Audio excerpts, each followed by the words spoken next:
For decades, the Hollywood star system was built on a simple, powerful rule.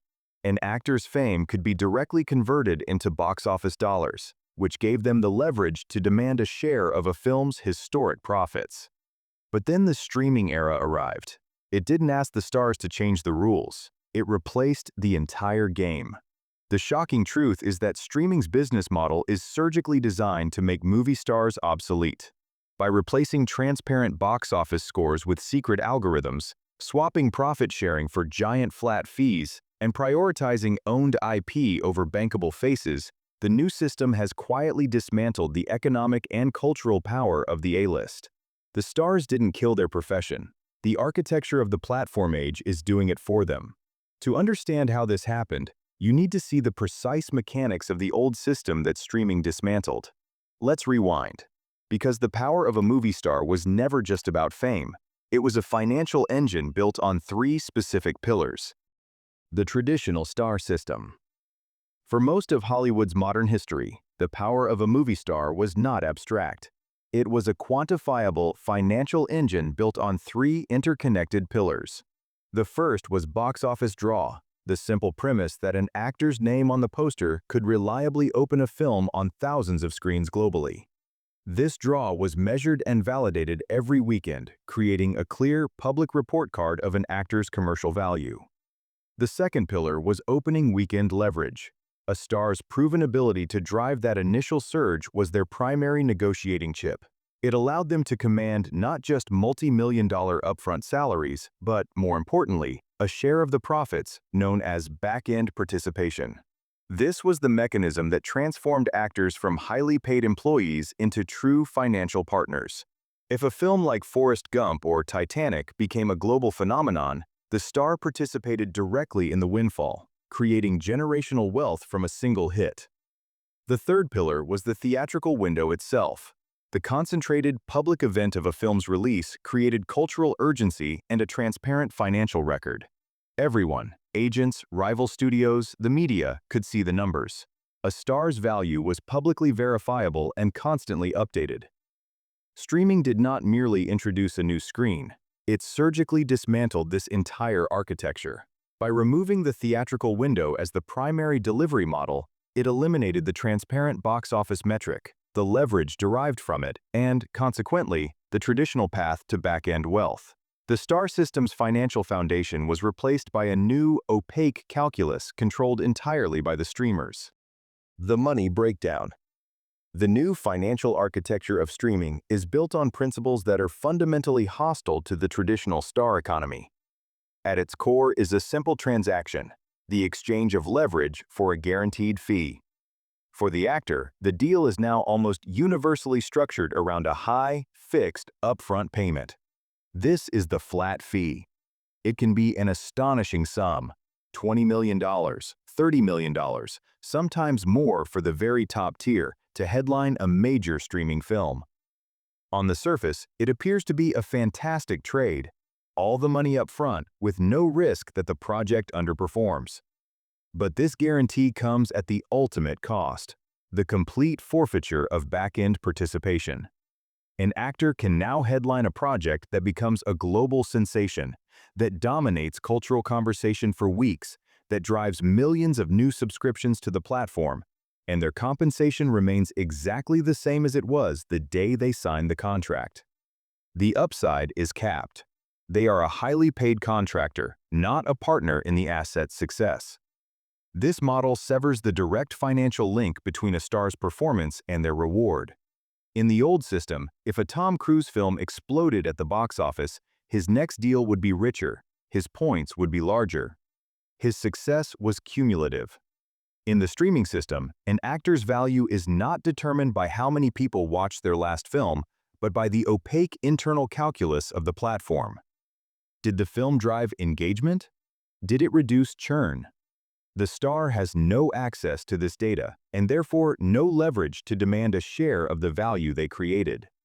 This leads to the second, and perhaps more profound, pillar of the streaming power shift: data opacity. In the theatrical era, box office numbers were published daily. They were a public scoreboard. A star's agent could walk into a negotiation with the definitive, industry-accepted proof of their client's worth. Streaming has erased that scoreboard and replaced it with a black box. The streamers own all the data, not just how many households started a film, but how many finished it, where they paused, what they watched next. This data is their most valuable asset, and they guard it jealously. For a star, this is catastrophic. They have no independent verification of their project's success. When a streamer claims a film was a huge hit, the actor must simply take their word for it. This destroys their ability to renegotiate. There is no objective metric to point to, no weekend gross to cite.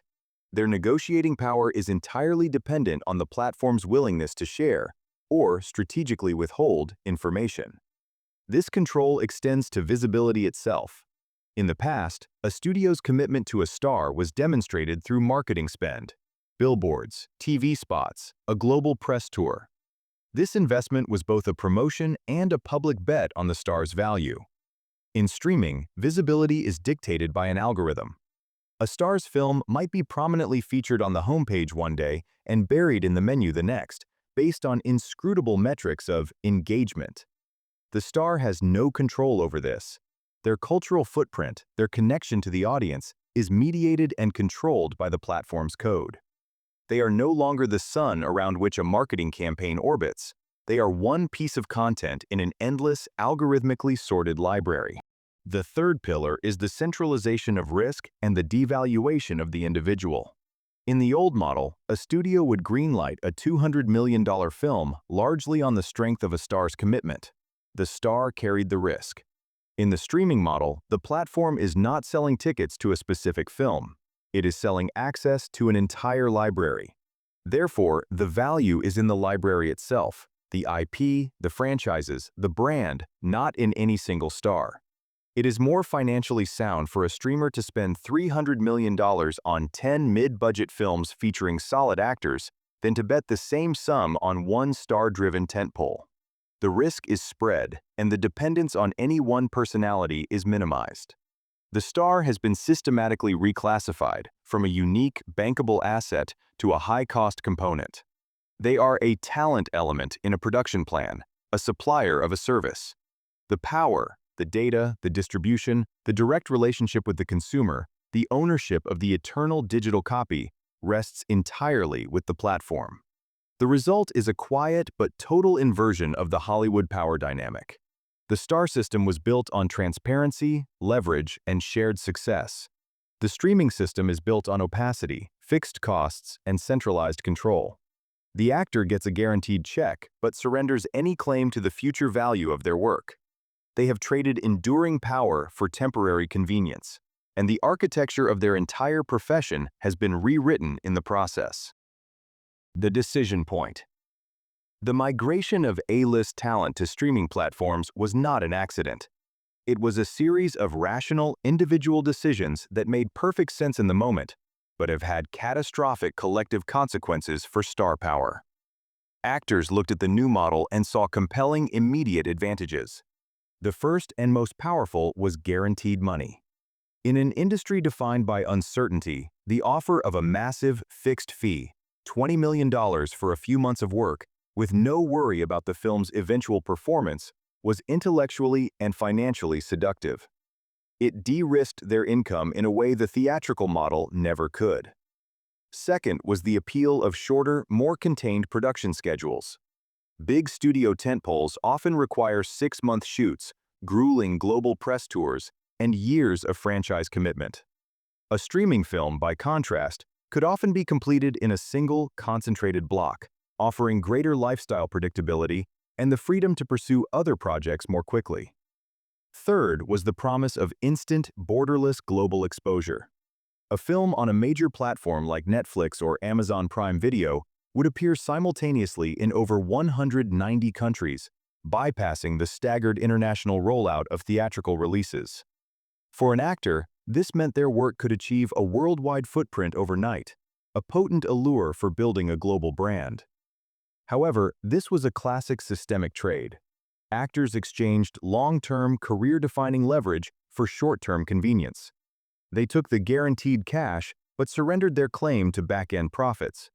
They accepted the streamlined schedule, but lost the concentrated, culturally dominant event of a theatrical release that renews their public value. They gained global reach, but ceded control over how their work is presented and buried within an algorithm. From a systems perspective, they traded equity for a salary. They became well-compensated employees of the content factory rather than stakeholders in the cultural and financial phenomena they helped create. This individual decision, repeated across the industry, quietly dissolved the collective bargaining power of the movie star, teaching the studios they could own the entire value chain without sharing the upside. Industry consequences. The collective decision by actors to trade leverage for convenience did not go unanswered by the system. The industry has undergone a fundamental strategic recalibration. The studios and streamers, now holding all the cards, have systematically rewritten their playbook. The most significant shift is the deprioritization of individual star power as a greenlight mechanism. Why risk $200 million on a star's fading box office appeal when you can invest that capital into owned intellectual property, a superhero universe, a best-selling book series, a nostalgic toy brand? The new A-list is not an actor, but an IP library. The strategy is to build franchises around characters that can be recast, rather than stars whose fees and demands escalate with success. The actor becomes an interchangeable element in a corporate-owned universe. This leads to the second consequence: centralized risk management. In the streaming model, value is derived from the subscription, not the single ticket. Therefore, the platform's goal is to maintain a constant pipeline of adequate content to reduce subscriber churn. This favors a high volume of mid-budget projects over a few costly star vehicles. The financial risk is spread across dozens of titles, making the failure of any one project and the fading appeal of any one star a manageable event rather than a catastrophic loss. The result is the quiet erosion of the star-centric development model. Greenlight decisions are now driven by data on what genres perform well on the platform, what titles drive new signups, and what existing IP has untapped potential. The bankable star is a variable that has been minimized in the equation. The system has engineered itself to function smoothly without them, relying on brands, algorithms, and economic models that are more predictable and less expensive than human talent. The era where a star's name alone could launch a project is not fading. It is functionally over. The verdict. The conclusion is clear. Streaming did not kill movie star talent or charisma. It dismantled the specific, tangible system that converted that appeal into lasting power. Theatrical box office created a transparent market for a star's value. Streaming's opaque, closed ecosystem has eliminated that market. Stars traded measurable leverage for guaranteed fees, and in doing so, surrendered their role as profit partners to become content suppliers. The industry has not created a new, equitable model to measure and reward a star's true economic value. Therefore, the very concept of the movie star as a singular force capable of commanding greenlights and sharing in monumental success is being systematically erased by the architecture of the platform age. If you value this analysis of Hollywood's shifting power structures, subscribe to the channel. We continue to dissect the business systems, the money, the contracts, the incentives that shape the industry's real stories.